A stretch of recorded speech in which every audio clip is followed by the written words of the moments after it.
आज मला या निमित्ताने आपल्या अण्णासाहेब पाटील आर्थिक विकास महामंडळाचे देखील अतिशय मनापासून आभार मानायचे आहेत आणि विशेषतः सुभाष बापू देशमुख आपले देखील आभार मानायचे आहेत की 2500 लोकांना आपण या महामंडळाच्या माध्यमातून आपल्या लोकमान्य मल्टीपर्पजमधनं या ठिकाणी कर्ज देऊन त्यांना उद्योजक म्हणून उभं केलेलं आहे।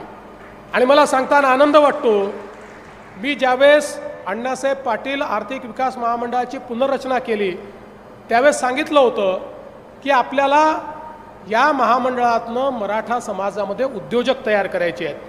आणि आज सांगताना आनंद वाटतो की जवळपास 1,52,000 उद्योजक या महामंडळाच्या माध्यमातनं आज आपण उभे करू शकलो आणि त्यांना जवळपास 13,000 कोटी रुपये हे आपण त्या ठिकाणी मिळवून दिले आणि त्यातनं आज जो स्वतः नोकरी मागत होता आज तो 5-10 लोकांना नोकऱ्या देतो आहे। म्हणजे नोकरी करणारा नाही, नोकरी देणारा उद्योजक असे 1.5 लाख उद्योजक आज आपण या माध्यमातून तयार केलेले आहेत।